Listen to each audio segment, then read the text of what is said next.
Inverse scale matrix का कैसे exist करता है। हमने इसके अंदर पढ़ा है मल्टीपल मैट्रिक्स के बारे में पढ़ा, A is equal to B is equal to I होगा। तो हम ये कह सकते थे जैसे हमने उसमें पढ़ा था AB is equal to B is equal to जो आइडेंटिटी मैट्रिक्स होगा। इसमें हमने ये पढ़ा था कि जो कोई भी दो मैट्रिक्स की मल्टीप्लिकेशन आइडेंटिटी मैट्रिक्स आएगी, then second matrix is the inverse of first matrix. जैसे हमने यहाँ पे AB is equal to I होगा तो B A का इनवर्स था और B is equal to I होगा तो A B का इनवर्स था। हमने उसके अंदर ये पढ़ा कि जो अगर A और B स्केल मैट्रिक्स होंगे तब ऐसा होगा। अब जरूरी नहीं कि हमेशा स्केल मैट्रिक्स में इनवर्स एग्जिस्ट करे, हो सकता है कि इनवर्स एग्जिस्ट ना करे, हो सकता है कि इनवर्स उसमें फाइंड आउट ना हो। जैसे हमने पढ़ा था AB is equal to I और स्केल मैट्रिक्स का मीनिंग ये है कि दोनों के दोनों मैट्रिक्स सेम ऑर्डर के हो। अब ऐसा तो पॉसिबल नहीं है कि हमेशा दो मैट्रिक्स को मल्टीप्लाई करके आइडेंटिटी मैट्रिक्स आएगा। हम देखते हैं इसमें मान लो मैंने A लिया 1 2 3 4 और B लिया 0 1 2 3। अब इसको मल्टीप्लाई करके देखते क्या आएगा 0 + 4 1 + 6 0 + 8 और 3 + 12 क्या आएगा 4 8 7 और 15। अब इसके अंदर हमें देख रहे हैं कि आइडेंटिटी मैट्रिक्स नहीं है, it means B is not inverse of A, B A का इनवर्स नहीं है क्योंकि यहाँ पे AB को मल्टीप्लाई करके हमारी आइडेंटिटी मैट्रिक्स नहीं है, जिसमें AB को मल्टीप्लाई करके आइडेंटिटी मैट्रिक्स आएगी वही सेकंड मैट्रिक्स फर्स्ट वाले का इनवर्स होगी।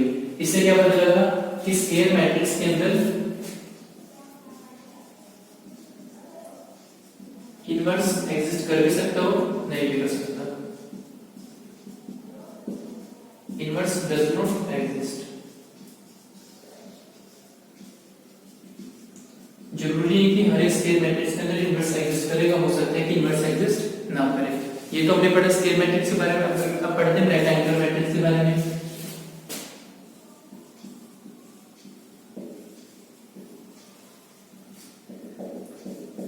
रेक्टेंगुलर मैट्रिक्स में देखते हैं कि इनवर्स एग्जिस्ट करेगा या फिर नहीं करेगा। रेक्टेंगुलर मैट्रिक्स में क्या था कि जो रोज और कॉलम्स आपस में क्या थी अनइक्वल थी।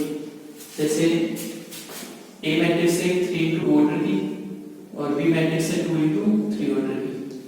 तो इसमें हम ये देखते हैं कि AB मैट्रिक्स A जो मैट्रिक्स है वो भी रेक्टेंगुलर मैट्रिक्स है, B मैट्रिक्स है वो भी एक रेक्टेंगुलर मैट्रिक्स है। अब इन दोनों की मल्टीप्लिकेशन पॉसिबल है क्योंकि फर्स्ट वाले की number of column is equal to number of rows के इक्वल है। चेक कर सकते हैं number of column is equal to number of rows. It means AB को मल्टीप्लाई करके जो मैट्रिक्स आएगी वो 3 × 3 ऑर्डर की आएगी। अब मान लो BA की मल्टीप्लाई करता हूं, B का ऑर्डर कितना है 2 × 3, A का ऑर्डर कितना है 3 × 2, तो BA को मल्टीप्लाई करके BA की मैट्रिक्स क्या आएगी हमारी 2 × 2 ऑर्डर की आएगी। अब इससे मतलब लगा AB is not equal to BA, AB BA के इक्वल नहीं आया। तो इससे ये पता लगा कि AB BA के इक्वल नहीं आया। क्यों नहीं आया? Because A and B are the matrix of different order. यहाँ पे दोनों मैट्रिक्स का ऑर्डर सेम नहीं है। Its inverse does not exist because A and B are of different order, क्योंकि A और B अलग अलग ऑर्डर की मैट्रिक्स है। ये भी कह सकते हैं कि A और B सेम ऑर्डर की मैट्रिक्स नहीं है, इसलिए यहाँ पे इसका इनवर्स एग्जिस्ट नहीं कर रहा। क्यों नहीं एग्जिस्ट कर रहा? क्योंकि यहाँ पे A और B डिफरेंट मैट्रिक्स हैं, डिफरेंट ऑर्डर की मैट्रिक्स है और क्या लिखा हुआ रेक्टेंगुलर मैट्रिक्स। इससे पता लगे रेक्टेंगुलर मैट्रिक्स के अंदर इनवर्स एग्जिस्ट नहीं करता और हमेशा स्केल मैट्रिक्स के अंदर भी एग्जिस्ट नहीं करता। वो डिपेंड करता है कि उन दोनों की मल्टीप्लिकेशन आइडेंटिटी मैट्रिक्स आ रही है फिर नहीं आ रही। ओके, तो next topic is uniqueness of inverse. Uniqueness of inverse में क्या पढ़ेंगे कि किसी भी मैट्रिक्स का जो इनवर्स होता है वो अपने आप में यूनिक होता है। जैसे हम पूरे इनवर्स के अंदर यूनिक है, ऐसे मैट्रिक्स के अंदर जो इनवर्स एग्जिस्ट करेगा वो उसके लिए क्या होगा यूनिक होगा। मतलब यूनिक का मतलब जो इनवर्स निकलेगा वो किसी भी मैट्रिक्स का इनवर्स नहीं होगा।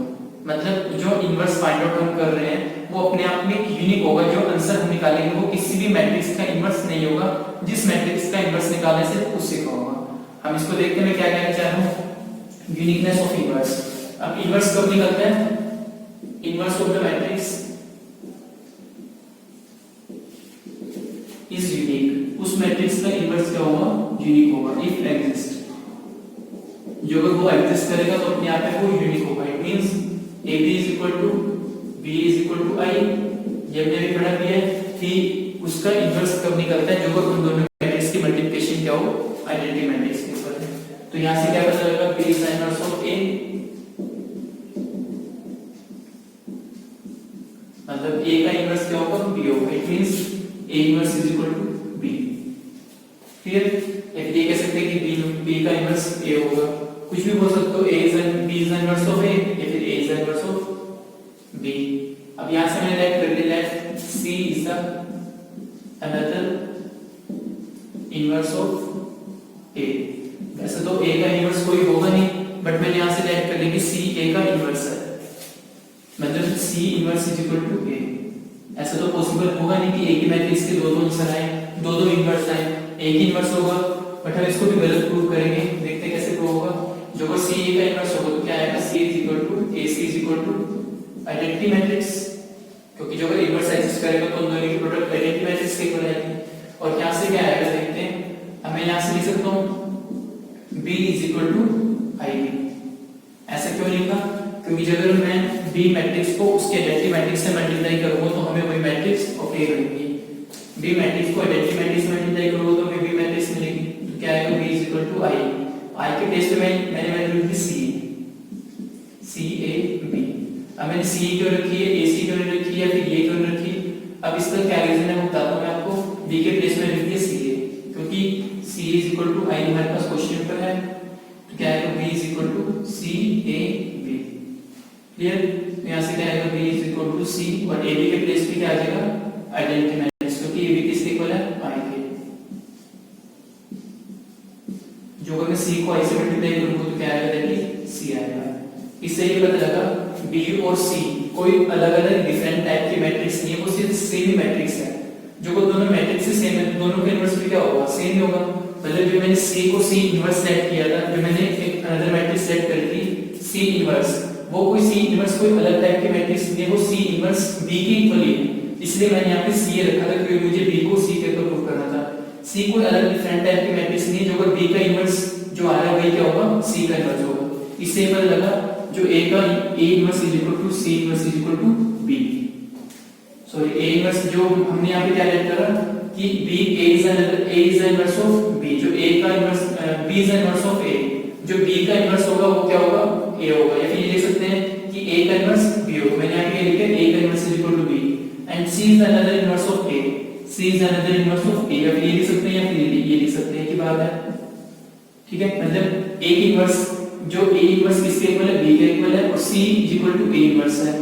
ऐसा तो पॉसिबल नहीं कि a इनवर्स दो आए, c भी आए, b भी आए।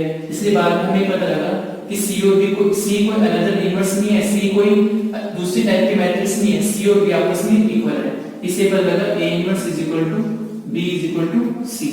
मतलब b और c कोई अलग अलग डिफरेंट टाइप की मैट्रिक्स नहीं है, b और c एक ही मैट्रिक्स है। ये हमने बाद में प्रूव किया। मैंने जिसको बाद में राइट किया था कि c a का इनवर्स है, c को डिफरेंट टाइप की मैट्रिक्स में c जो है वो b के इक्वल है। इससे पता लगा एक मैट्रिक्स के अंदर इनवर्स अपने आप में क्या होगा, यूनिक होगा। मैंने यहाँ पे एग्जांपल लिया कि दूसरा इनवर्स राइट करके बाद में उसको उसी इनवर्स को पहले वाले इनवर्स के इक्वल प्रूव कर दिया। ओके, अब हम एक फॉर्मूले को ड्राइव करेंगे। हमारा फॉर्मूला है ab inverse is equal to b inverse into में a इनवर्स। ये इनवर्स की फॉर्म में है, वैसे मैट्रिक्स मल्टीप्लिकेशन हमने पढ़ा था ab is not equal to b। ये कौन सी प्रॉपर्टी थी, दैट इज कम्यूटेटिव प्रॉपर्टी। हमने मैट्रिक्स मल्टीप्लिकेशन की प्रॉपर्टीज हमने इसको पढ़ा था। अब हमने ये फॉर्मूला प्रूव करना है। देखते हैं कैसे प्रूव करेंगे। अब यहां से लिख सकता हूं a इनटू में a inverse is equal to identity matrix. जो अगर a को आइडेंटिटी मैट्रिक्स a को a इनवर्स से मल्टीप्लाई करो तो हमें आइडेंटिटी मैट्रिक्स मिलेगी। ऐसे अब इसको लिख सकता हूं ab इनटू में ab inverse is equal to identity matrix. जो ab मैट्रिक्स को उसी के इनवर्स से करोगे तो हमें क्या मिलेगी, आइडेंटिटी मैट्रिक्स मिलेगी। और अब इसमें देखते हैं क्या करना है। अब मुझे किसी भी तरह यहां से इस a को हटाना है, b को हटाना है। तो मैं यहां लिखता हूं pre multiplying by a। Pre क्यों लिखा है, क्योंकि इस मैट्रिक्स में प्री लिखने का मतलब ये है कि a इनवर्स को यहां लिखेंगे, a inverse ab inverse into में a इनवर्स इनटू में। अब प्री का मतलब ये होगा कि पहले लिखना। अब मैट्रिक्स पढ़ रहे हैं, मैट्रिक्स के अंदर ऐसा नहीं होता कि a भी लिख दिया या मैंने ऐसे लिख दिया कि a मान लो b है, मैं इसको a इनवर्स से मल्टीप्लाई कर रहा हूं। तो वो डिपेंड करता है कि a इनवर्स पहले आएगा या वो डिपेंड करता है कि a इनवर्स बाद में आएगा। क्लियर? ऐसा मैट्रिक्स में नहीं होता, अलजेब्रा में तो होता है। xy को yx लिख देते हैं। मैट्रिक्स के अंदर ऐसा नहीं होता क्योंकि कम्यूटेटिव प्रॉपर्टी सामने लिखी हुई है, a भी हमेशा b के इक्वल नहीं होता। और यहाँ से a इनवर्स से क्या हो जाएगा, a कट जाएगा या फिर लिख सकते हैं a इनवर्स को a से मल्टीप्लाई करेंगे तो क्या आएगा, आइडेंटिटी मैट्रिक्स ib और a b inverse is equal to a inverse i। अब किसी भी मैट्रिक्स को जो अगर आइडेंटिटी मैट्रिक्स से मल्टीप्लाई करेंगे तो हमें वही मैट्रिक्स ऑब्टेन होगी। तो ib को मल्टीप्लाई करके क्या आएगा b और यहाँ पे क्या आएगा a b इनवर्स। और जो अगर a इनवर्स को वही तय मैंने कि जो किसी भी इनवर्स को या किसी भी मैट्रिक्स को आइडेंटिटी मैट्रिक्स से मल्टीप्लाई करेंगे तो हमें वही मैट्रिक्स ऑब्टेन होगी। अब मुझे यहाँ पे क्या करते हैं, इस b को हटाना है तो क्या लिखेंगे 3 मल्टीप्लाई बाय p इनवर्स। 3 का मतलब पहले इसको किससे मल्टीप्लाई कर देंगे, b इनवर्स से। तो क्या आएगा b इनवर्स इनटू में b a b inverse is equal to a inverse से पहले आएगा b, a इनवर्स के बाद तो आ नहीं सकता क्योंकि मैंने यहाँ पे लिखा b लिखा है। बाद में जब आता है जो मैं यहाँ लिखता post multiply by b inverse, फिर b इनवर्स यहाँ पे आता, फिर b इनवर्स यहाँ पे आता। अब pre multiply by b inverse मतलब इसको मल्टीप्लाई करने किससे, b इनवर्स से। तो क्या आएगा b इनवर्स इनटू में a इनवर्स। b इनवर्स को b से करेंगे क्या मिलेगी हमें, आइडेंटिटी मैट्रिक्स। और साथ में क्या आएगा a b inverse is equal to क्या आएगा b इनवर्स इनटू में a इनवर्स। अब किसी भी मैट्रिक्स को या किसी भी इनवर्स को आइडेंटिटी मैट्रिक्स से मल्टीप्लाई करेंगे तो हमें वही मिलेगा, क्या आएगा a b inverse is equal to b a into में a इनवर्स। ओके, ये सब कुछ प्रॉपर्टी आगे यूज होगी। आज हमने पढ़ा यूनिकनेस ऑफ इनवर्स के बारे में पढ़ा। यूनिकनेस ऑफ इनवर्स में पढ़ा कि हर एक मैट्रिक्स का अपना अपना इनवर्स यूनिक होगा। उससे पहले हमने पढ़ा कि रेक्टेंगुलर मैट्रिक्स के अंदर इनवर्स एग्जिस्ट नहीं करता because they are of different order. और हमने यूनिकनेस में पढ़ा कि हर एक मैट्रिक्स का अपना अलग इनवर्स होगा, अलग यूनिक होगी। यूनिक मतलब होता है जो इनवर्स उसका एग्जिस्ट कर रहा होगा वो इनवर्स किसी और का नहीं होगा। उसके बाद हमने पढ़ा कि A B inverse is equal to क्या होगा, बी इनवर्स इनटू में ए इनवर्स होगा। ये जो प्रॉपर्टीज है हम इसको क्वेश्चंस के अंदर अप्लाई करेंगे। Next video is the most important and we will discuss how to find the inverse of matrix. हम नेक्स्ट वीडियो में डिस्कस करेंगे कैसे मैट्रिक्स का इनवर्स फाइंड आउट करते हैं। That is the most important video. Okay, thank you.